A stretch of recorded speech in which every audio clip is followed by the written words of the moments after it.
ఇప్పుడు అయ్యన్న మాట్లాడింది కదా, శివాజీ బ్రిడ్జ్ కింద మోరి అనమాట, నాలాది అంతా ఈ మన సిటీకి ఉన్న నీళ్ళు, మురికి నీళ్ళంతా పోయే ప్రదేశం అది.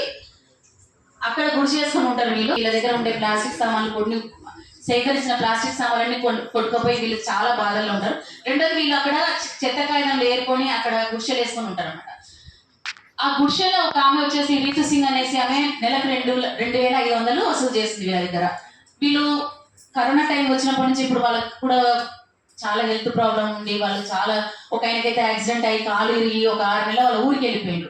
ఆయన వచ్చేసి ఆయన మళ్ళీ కొంచెం మంచిగా అయ్యి అక్కడికి వచ్చినాక నువ్వేమన్నా చేసుకో, ఆయననైతే బూతులు, ఆయనకు 5 ఆడపిల్లలు, నువ్వేమన్నా చేసుకో, అంత పిచ్చి పిచ్చి బూతులు, కానీ నాకైతే కిరాయి కావాలని చెప్పేది.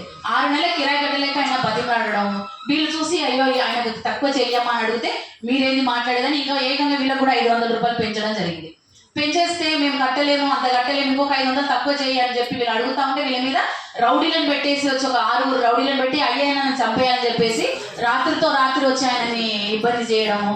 ఇంకొకసారి అయితే ఒక వయసు పిల్లల్ని వాళ్ళు వచ్చేసి రేపులు చేయడము, మనం చేయకముందు, పని చేయకముందు వాళ్ళకి చదువులు ఉండదు, స్కూల్కి పోతే పిల్లల్ని వీళ్ళు చెత్త కార్మికుల పిల్లలు అని చెప్పేసి వీళ్ళకి స్కూల్లో కూడా వేరే పిల్లల పేరెంట్స్ కూడా అక్కడికి రానియరు పిల్లల్ని. అప్పుడు మన సార్ కొంచెం హెల్ప్ చేసి అక్కడే ఒక లెర్నింగ్ సెంటర్ పెట్టి మనం పిల్లలని ఒక 40 మంది పిల్లలకు అక్కడ స్కూల్ లాగా పెట్టి చదివిపించి అందులో కొంతమంది మళ్ళీ మనం స్కూల్కి పంపించడం, ఇలాంటి చాలా ప్రయత్నాలు జరిగింది. కానీ ఈ పోయిన నెల 10వ తారీఖు ఏం జరిగిందంటే ఆ మధ్యలో చాలా వీళ్ళని ఇబ్బంది పెడతా ఉంటే, ఫోన్ చేస్తూ ఉంటే మేము ఒకసారి ఢిల్లీలో ఉంటాం, ఒకసారి బాంబేలో ఉంటాం, కానీ ఆ బాంబేలో ఉన్నప్పుడు చెప్పాను ఎట్టి పరిస్థితుల్లో నేను 10వ తారీఖు వస్తాను, వచ్చినప్పుడు నేను మీ దగ్గరికి వస్తానని చెప్పడం జరిగింది. అదే రోజు మళ్ళీ వచ్చేసి ఆమె 2 రోజుల కంటిన్యూ ఆమె వేధిస్తుంది, నువ్వు 2,500 నుంచి ఇంకొక 500 పెంచారా, లేకపోతే ఒక రౌడీని తీసుకొచ్చి వీళ్ళని అయ్యన మీదే టార్గెట్ అంతా కూడా అయ్యనని చంపేస్తామని చెప్పేసి వాళ్ళని బెదిరిసి అయ్యన కొన్ని రోజులు పోయి ఎక్కడో దాచుకొని ఉండడం అన్ని చేసి నేను 10 తారీఖు వస్తాను, వచ్చినప్పుడే తప్పకుండా వస్తానని చెప్పేసి 10 తారీఖు నేను వెళ్ళి కూర్చున్నప్పుడే ఆ రీతు సింగ్ అనే ఆమె వచ్చింది. వచ్చేసి వీళ్ళు ఒక 10-15 మంది ఆమె బతిమాడుతుంటారు ఇట్లనే, అమ్మ ఒక 500 తక్కువ చేయమ్మా, మేము కట్టుకోలేని పరిస్థితులు ఉన్నాం, 500 తక్కువ చేయండి. ఆమె గట్టిగా మాట్లాడుతుంది, మీరు ఏంటి, నా పైసలు అయితే నాకు కావాలి, మీరు ఏమన్నా చేసుకోండి, మీ కష్టాలని నాకు చెప్పొద్దు, నాకు కావాలంటే నేను వెళ్ళకపోయి అమ్మ మీరు ఏమైంది, ఏం జరిగిందంటే నువ్వు ఎందుకు వచ్చి మాట్లాడుతున్నావు అనేది. అమ్మ నేను ఎవరో కాదు, ఈ చిన్నపిల్లలకు చిన్న స్కూల్ పెట్టి ఇట్లా నడుపుతున్నాం, ఏవో పిల్లల దగ్గరకు వస్తే పిల్లలతో ఆగు, పెద్దోళ్ళ దాకా రావద్దు అన్నది. అమ్మ పిల్లల తల్లిలందరూ పెద్దోళ్ళు కూడా మళ్ళీ పిల్లలు నా పిల్లలు అయినప్పుడు పెద్దోళ్ళు కూడా మా వాళ్ళే కదమ్మా, ఇట్లనే మాట్లాడు అంటే ఇది నా ప్రాపర్టీ, ఈ ప్రాపర్టీలో నువ్వు మాట్లాడడానికి వీలేదు, నువ్వు అసలు.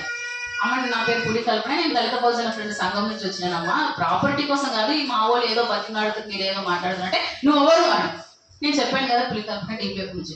ఆ రౌడీకి చెప్పింది ఈమె ఫోటో తీసుకోండి అని, ఆయన టకా ఫోటో తీసుకున్నాడు. ఫోటో తీసుకోగానే సరే మీరు తీసుకున్నారు కదా నేను కూడా తీసుకుంటానులే అనేసి ఒక ఫోటో తీసుకున్నాను. తీసుకున్నాక మామూలుగా సర్వే నంబర్ ఏంటమ్మా మీ ల్యాండ్ అంటున్నారు, మీ ప్రాపర్టీ సార్, నువ్వు అసలు నీకు చెప్పడానికి గట్టిగా అరుస్తుంది నా మీద. వచ్చినాక ఇంకా నేనేం అనకుండా ఏం చేస్తే బాగుంటుందని ఎంబడే శంకరన్నకు ఫోన్ చేస్తే నేను మీటింగ్లో ఉన్నాను అన్నాడు. మళ్ళీ ఫోన్ చేస్తాను, నేను మీటింగ్లో ఉన్నాను అంటారు. అంటే ఒక 2-3 సార్లు అన్నాక నాకు కూడా కొంచెం కోపం వస్తుంది.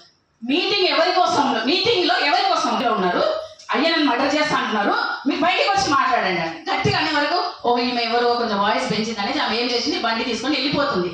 వెళ్ళిపోయినాక ఆగు అని ఎట్లనే అందరూ ఉన్నారు, ఆగు అనగానే